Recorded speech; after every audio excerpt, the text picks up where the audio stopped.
संसार का मोह छोड़ना बड़ा कठिन है।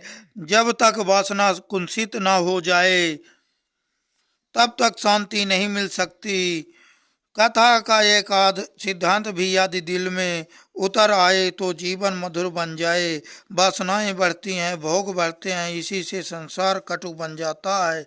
जब तक वासनाएं क्षीण ना हो जाएं तब तक मुक्ति नहीं मिल सकती। पूर्व जन्म का शरीर चला तो चला गया, परंतु पूर्व जन्म का मन नहीं गया है। लोग अपने तन की कपड़ों की खूब चिंता रखते हैं, परंतु मन मरने के बाद भी जो साथ जाता है उस मन की चिंता नहीं रखते हैं।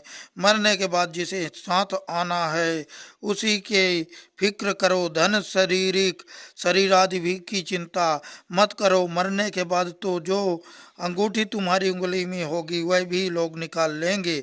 आचार विचार के बिना मन की शुद्धि नहीं होती। जब तक मन की शुद्धि न हो तब तक भक्ति नहीं हो सकती। ज्ञान और वैराग्य को दृढ़ करने के लिए भागवत की कथा है।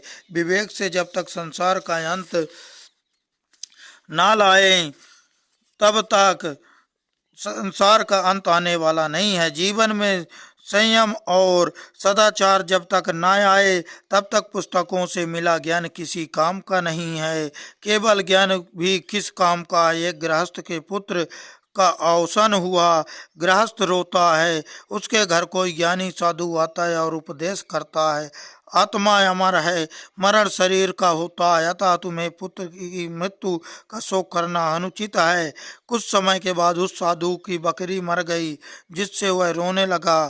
साधु को रोता हुआ देखकर वह गृहस्थ ने साधु से पूछा कि महाराज, आप तो मुझे उपदेश देते थे कि किसी की मृत्यु पर शोक नहीं करते, तो फिर आप किस लिए रुदन कर देते हैं।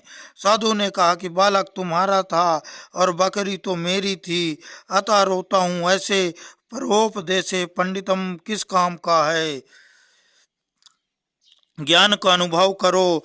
मुक्त होना के लिए ज्ञान का उपयोग है। कथा जीवन को सुधारती है, जीवन को पलट देती है। कथा सुनने पर जीवन पलट ना जाए तो मानो कि कथा बराबर सुनी ही नहीं। कथा मुक्ति देती है, यह बात बिल्कुल सच है। रोज मृत्यु एक दो बार याद करते रहो। शायद आज ही मुझे यमदूत पकड़ने आ जाए तो मेरी क्या दशा होगी। यदि ऐसा आप रोज सोचेंगे तो पाप नहीं होगा।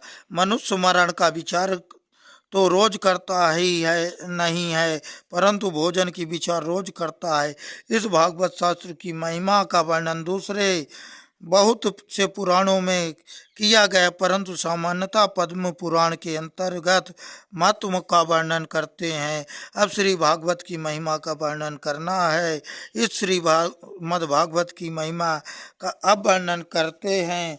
इस कथा का महत्व एक बार सनत कुमारों ने श्री नारद जी से कहा कह सुनाया था। महात्म्य में ऐसा लिखा है कि बड़े बड़े ऋषि और देवता ब्रह्मलोक छोड़ के विशाल क्षेत्र में इस कथा को सुनने के लिए आए थे। इस कथा में जो आनंद मिलता है वह ब्रह्मानंद से भी श्रेष्ठ है।